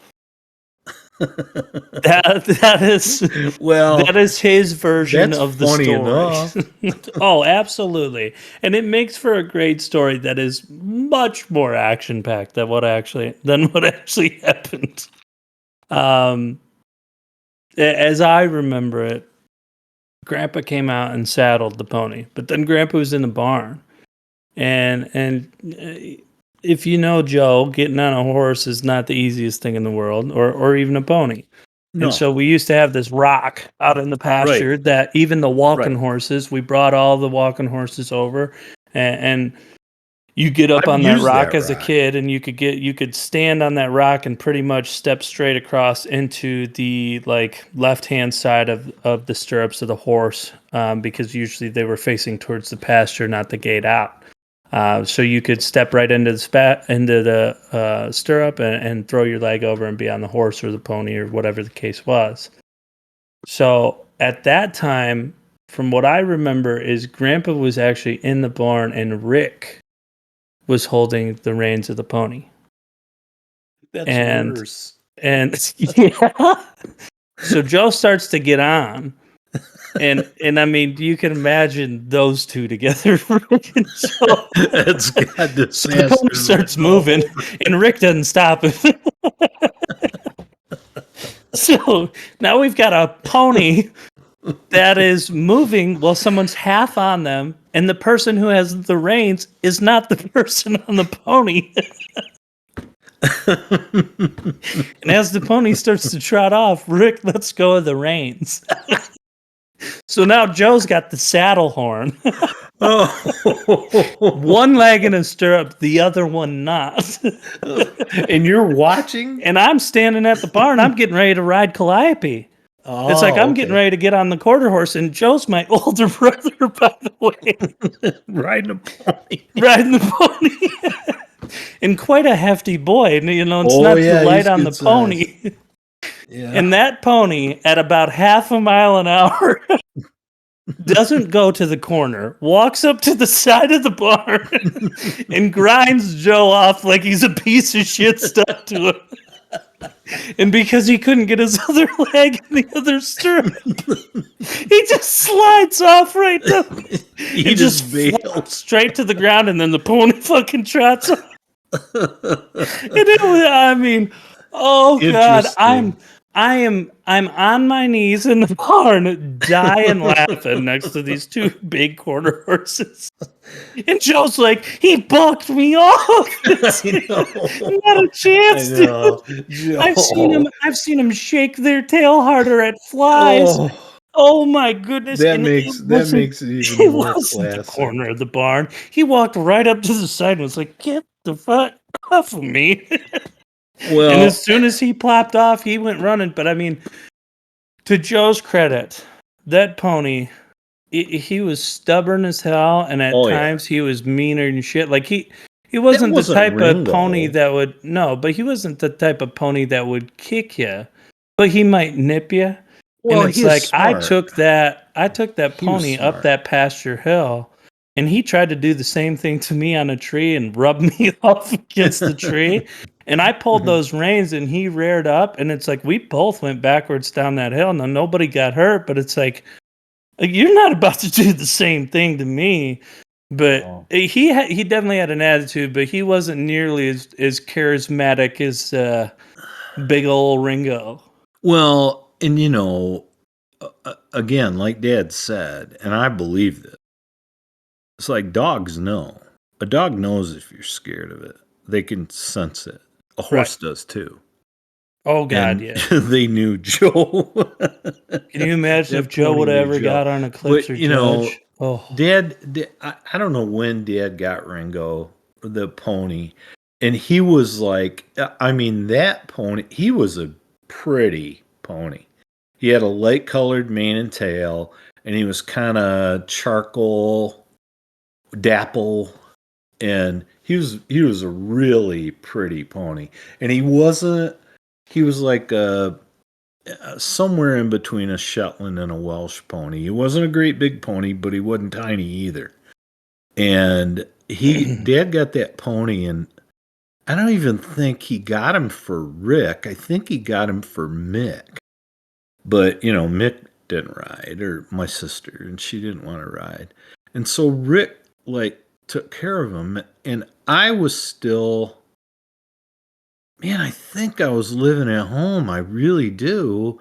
And I looked, and Rick has Ringo, who, by the way, was notably horny all the time. And very well endowed. And has several stories about it. Yeah, and there's more about Ringo, but this one was my brother had taken him out of the pasture, and he was down by where we had a water hose, and he had like brushed him down and washed him off. And I have no idea why I looked outside my window.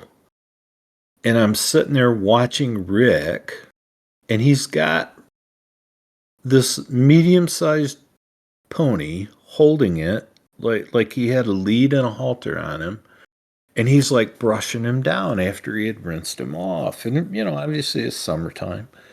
I have no idea why I sat there and looked at what was going on. Well, I must have looked out there for 2 or 3 seconds, and I saw a development. Ringo had begun to get excited. And while good. my brother is like rubbing him down with this brush, he doesn't know that Ringo's getting excited. and so that caused me to continue to watch. Yeah. And I see, Ringo's got an erection, and my brother is like rubbing his belly, and he doesn't see that Ringo's got an erection, and he's rubbing his belly with this brush. Well, all of a sudden, that thing comes up and hits my brother in the hand while he's rubbing. little, hey, how you doing?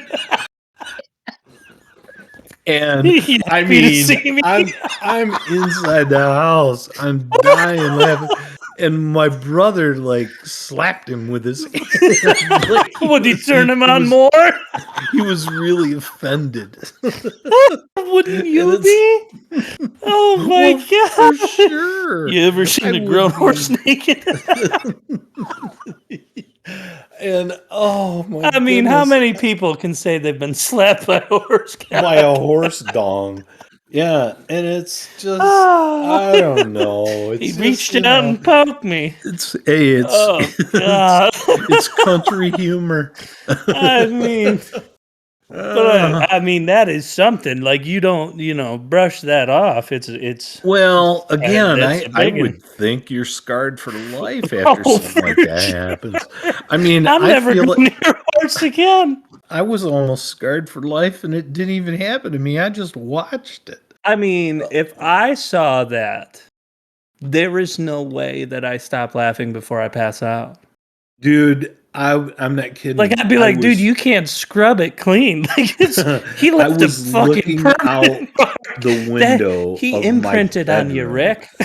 And I have no idea what it must have been that I saw him getting aroused that kept me watching. I feel like you guys just had a moment and you were like, just fuck with him for me. Like, come on, it'll be cool. Could have been. It might have been, but oh my god, I laughed so hard over that. And I mean, that pony. I mean, there's a bunch of stories about that pony, and hopefully we'll tell some. But I mean, while we're on the topic of him being horny, I mean, we know the pony was a bit of a jackass, but I mean, he was what you told me he is what was referred to as an originate, and I feel like since we're on this topic, as a nice ender to our podcast, a nice ender, yeah, we just gotta, you gotta finish strong, like Ringo. Just so you know how horny Ringo was, because he's very horny. My dad had this small Appaloosa mare, and she was registered. Her name was Belle, and she was a good horse, and she was actually a real pretty horse if you like that kind of horse. She's Appaloosa, and she was gray and white, really pretty. And my dad had friends who had like these magnificent quarter horse studs, like multiple guys that he knew that had different horses that, I mean, their breeding fee and we're talking about, 35 years ago, 40 years ago, their breeding fee is like a couple grand. Well, these guys all knew my dad. My dad took that horse all over trying to get her pregnant with a horse colt of substance, because she was registered. She was a registered Appaloosa. And I mean, I remember he took her over to this guy who was a very wealthy guy in Jackson, and he had this dapple quarter horse stud. And I mean, I saw that horse. That horse was beautiful. They would have had a beautiful colt. Anyway, he could not get she would not, they call it take. She would not get pregnant. So Ringo is a, moderate sized pony. And my, and my dad didn't know this, and Ringo, when he bought Ringo, and Ringo is probably 20 years old at this time, which is a long time for a horse. I think Ringo lived to be almost 30, but 20 is, getting up there for any kind of horse. And he, Ringo was what my dad called an originate. He was supposed to be a gelding, but they didn't get everything out that they're supposed to when they're going to make him a gelding. Which is neutered for a horse. Yeah, they left one in there. And it was like recessed, so you couldn't see it. Well, he didn't know that. So what did they think? They only had one? I don't know. I don't know if somebody was asleep at the switch. I don't know if, again, because that had been done to Ringo before Dad bought him. Right. So Dad assumed he's a gelding. He was sold to him as a gelding. And that's how Dad always wanted the male horses around, because it made them tamer and easier to train. And it made them get bigger and all that stuff. Well, and stronger. And he thought Ringo was a gelding. Well, after he's taken this, Appaloosa horse to all these different places to try and get her pregnant, he brings her back home and he lets her, and he kept them separated for a long time because Ringo was just a snot with a female horse, and Dad thought that's all he was being. Well, lo and behold, a few months later, 20-year-old Ringo knocked her up. Yeah, he did. And again, he was half her size. Now, she was a small horse. Well, good on Ringo, man. Well, I understand. It's like kudos. But again, must have used that rock out in the pasture. After all this time. And again, they had the part of their pasture was hilly. Yeah. And it's like me with an engineering background, I'm thinking about the math of trying to get these two things to align. And it's like there had to be some planning involved here. And, I'm sure there was a slide rule. And oh, God. I mean, the angle of approach. But the funniest thing is that, and Dad didn't even know that. And again, he had sent her all over to all these high-priced studs, and she wouldn't get pregnant. And he brings her home. He lets Ringo out with her. In 2 weeks, she's knocked up. And she had what he called a pony colt. It was and it would have been, and Belle was already kind of a small horse, not a great big horse. But she had a beautiful colt. I mean, a beautiful colt. And it was like a great big pony. And, Ringo's just sitting there with a smile on his face. I mean, like 20-year-old Captain One Nut gets up on a horse twice his size. Yeah. Bravo. Congratulations. And by the way, she couldn't get pregnant by anyone else, so he must have been fertile as hell. Ringo was she's fertile. He was a character. And aside from the slapping incident with my brother and knocking up the horse, which he had no, I mean, with Ringo's black magic, Rick's lucky he's not pregnant. But no, it's just, and there are other stories. And Ringo was, and again, he was when I first started dating your mom, my dad had a cart, and it was like a sulky cart. It was, it was like a harness racing cart. But instead of a seat, like for a harness jockey, it had a bench, but it had bicycle tires, and Dad had a harness. And it's like, I'd go out there and Ringo, he wouldn't have that harness on for years. I'd put that harness on him, hook that cart up to him, and I'd take your mom for rides, and Ringo would pull us. That's awesome. And but again, that was like, he'd do that, like, I'd do that once every year. And he hadn't done that for years. And when you do it, he acted like he was born to do it. Gave him a little bit of purpose, right? Yeah, and it was like he never missed a beat. So, yeah, Ringo was a very entertaining soul. And again, I love the name. I think my sister might have named him. And she named most of Dad's horses when she was old enough to say words. And yeah, I think she might have named. Maybe my mom named him, and I think it was because of the hair on his face was like Ringo Starr, like his bangs hung down. But yeah, he was quite a character. Yeah. And he lived for a long time and died right there, and he's buried right there. Yeah, and they had so many good animals, but oh yeah, no, I mean there's so many stories, and we obviously got to continue on them, but we'll do that on another podcast. I think that's a good point to leave off, and all right. I mean your stories are good as always, especially freaking Ringo. I swear. That one was like, but no, I mean we'll have to talk about JR and Tex and just all the different animals and critters. We got to talk about there. Jeff too, man, and we'll do that we next time because there are some really good Jeff stories. That's a whole nother bag. All right, but no, absolutely, I agree with you, and like I said, we'll have that moving forward. So, okay, yeah, next episode, right? All right, man. All right, talk to you later. Bye.